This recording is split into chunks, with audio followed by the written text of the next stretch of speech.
CDPR and Netflix just dropped the third teaser for Cyberpunk Edgerunners 2, and there's a lot to unpack in its short 1 minute and 16 seconds. Since the second teaser and the private preview of episode 1 at Anime Expo, there hasn't been much else to see, but now is the time. We get a sneak peek at new factions and characters, terrifying Blackwall technology that appears to have branched off from what we saw in Phantom Liberty, and potentially something much bigger hiding underneath it all. I actually think there are a lot of details you might have missed, including what could be a massive conspiracy that starts to make a lot of sense if this season really is set after Cyberpunk 2077. Today, we'll be breaking down everything we can learn from this teaser until the show releases October 20th. As always, I'll be connecting these reveals back to the official Cyberpunk sourcebooks created by Mike Pondsmith, uncovering lore and connections that many viewers may have overlooked. If you haven't seen my analysis of Teaser 2, I recommend watching that video before this, because it covers all the previous information we've gotten about the series, character bios, social media posts, and everything else we've been given so far. If you're a fan of Cyberpunk lore, theories, and speculation, be sure to subscribe and check out my socials linked below. Without further delay, let's dive into everything Teaser 3 has to offer. Just like the previous teaser, the events of Edgerunners 2 are mostly seen through the perspective and camera of Roman Carrix, a young cinephile and filmmaker who seeks to document real stories in Night City, a place that has largely abandoned traditional film in favor of brain dances. His role is that of a media, so while he doesn't necessarily have a personal stake in the stories of these characters, he's obviously extremely invested in documenting them.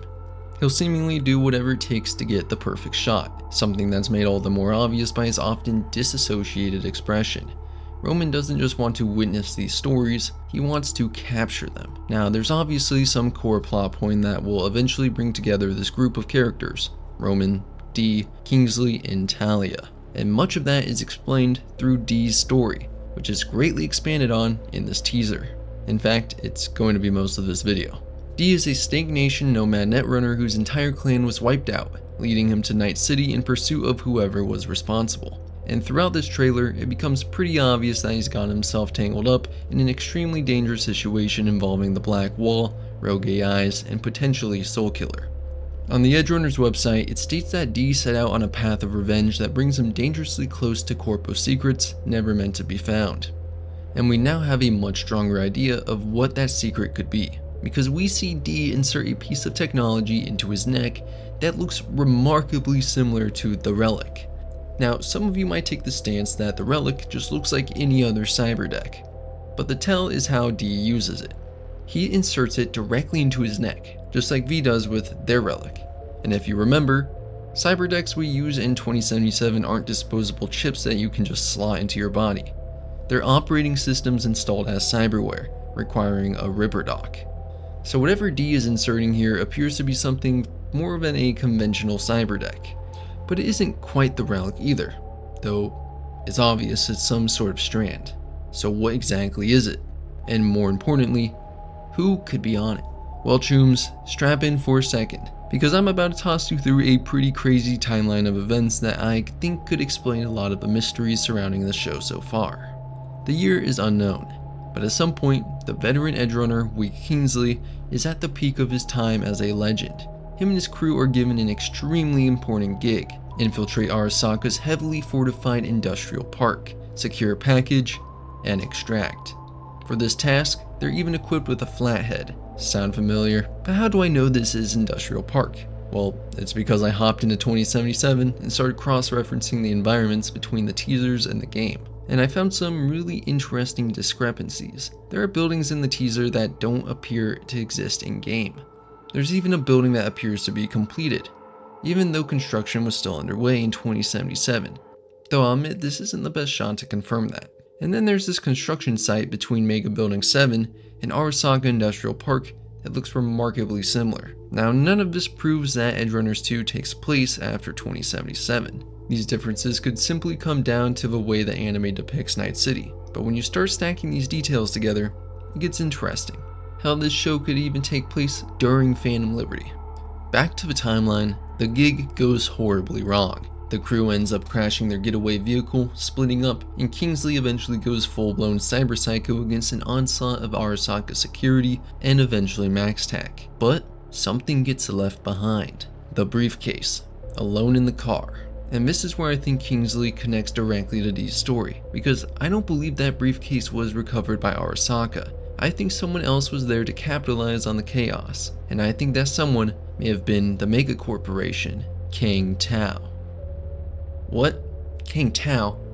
What makes you say that, Gonk? Well, they're one of the biggest corporations in the world. They have a natural interest in the Blackwall arms race, and they have plenty of reasons to take a shot at Arasaka. But obviously, that's not enough to make a claim like this. Everybody wants a shot at Arasaka. No, it's the fact that Kang Tao's presence is littered throughout this season and this teaser. First, Talia's mother and King's ex-lover, Avita, is stated to be married to a Kang Tao executive. And on top of this, we see their troops in two separate instances throughout Teaser 3, the first of which appears to be some kind of Spec Ops unit. And then we see this poor Gonk getting absolutely obliterated by a truck. The first group is a little harder to identify because their armor's color is muted in this shot, but they're still equipped with what appears to be the same armor design, and even the Kang Tao L69 Zhao, which we also see this guy using. And Kang Tao has another extremely important connection to the story, because they also attempted to hire Anders Hellman, the man responsible for directing the Relic project. So if Kang Tao, or some other corporation, managed to recover this piece of tech or research from Kingsley's failed operation,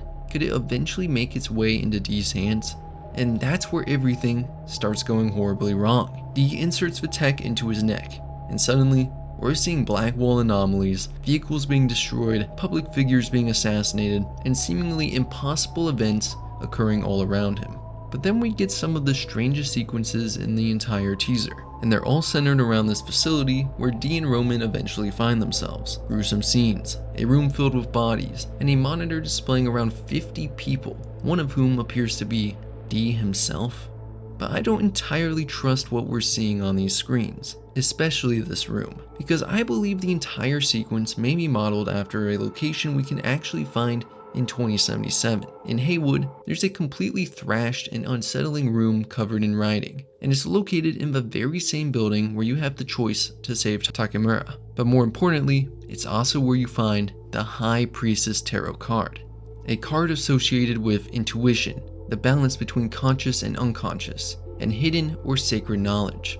And there's something particularly strange about how the teaser shows this location, because every time we see the room, it's through some kind of digital screen. Bodies everywhere, people everywhere, absolute carnage. But the one time we see the room without that digital distortion, the bodies are gone. There's seemingly only blood on the floor. And Roman looks completely confused, which makes me wonder if we're not actually seeing a physical room at all. Maybe Roman is seeing the room as it actually exists, while Dee is seeing something completely different. And that could explain why Dee is acting so violently and erratically, while Roman seems to just have absolutely no idea what's happening. There's also this strange message written in blood on the wall. The second word appears to be Capri, although I haven't been able to confidently identify the first. I've seen some possible connections to Latin and goat imagery, but at this point, I don't think there's enough evidence to say exactly what it means. So I'm going to leave that one open. Maybe someone smarter than me can say something down below. But I think there's a much more important clue elsewhere in the sequence. The people on screen. There are roughly 50 of them, and one appears to be Dee. So what if these aren't random people? What if these are other nomads, perhaps even from his clan? And what if they weren't simply killed? What if their engrams were extracted? I'm obviously not saying 50 people from his clan survived the attack and he was just the odd one left out, but likely all of them could have been well documented and extracted at random during the chaos. Because if that's the case, then the mysterious technology Dee is carrying could have a very different purpose than what we initially assumed. And that would explain the two distorted voices we hear throughout the teaser. Those burns. Didn't know anyone survived. You've been out for blood all this time. Finally! I found you. It would even explain Roman's statement at the very end. A weapon? A weapon made out of people?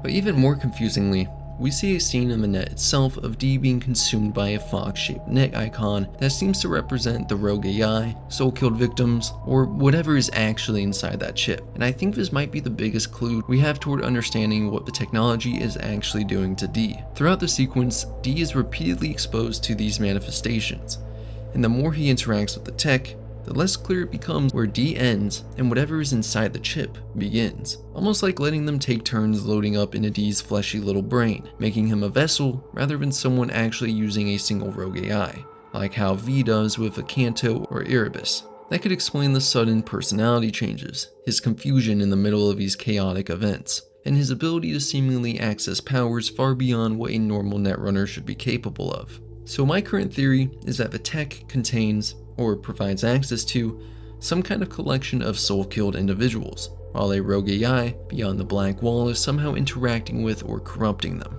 Rather than having 50 people permanently stored inside the chip itself, D could effectively be allowing these engrams to take turns loading into his chip, with the rogue AI acting as a power source and corrupting the soul-killed individuals. So to be clear, I believe there are 3 versions of the Relic. The 2.0 we see Silverhand on, that's meant to overwrite the host, the version meant for commercial use to speak to celebrities, and now this version that allows for AI and the Blackwall to be weaponized.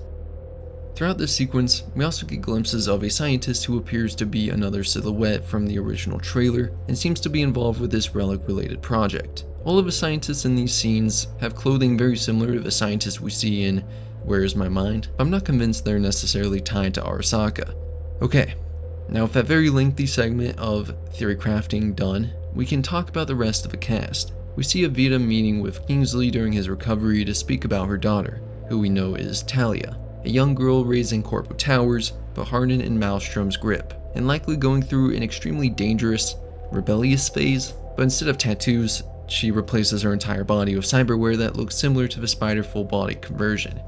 And sadly, Kingsley has to watch her begin down a dangerous path that he has already traveled, while hoping he can somehow prevent her from making the same mistakes.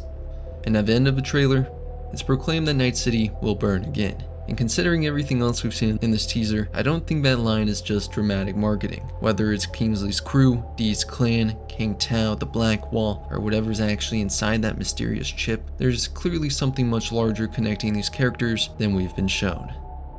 So what did we ultimately learn from this trailer? Well, we got confirmations of Evita's biography, Kingsley's connection to Talia, and an insight on why and how Dee has a connection to the Blackwall manifestations, and an even higher likelihood that King Tao will be the primary antagonist corporation of this season. I would say we've been shown everything we need to, and even though most of these clips pertain likely to the first 2 or 3 episodes, it's best kept that way so we can all speculate and get hyped for October 20th.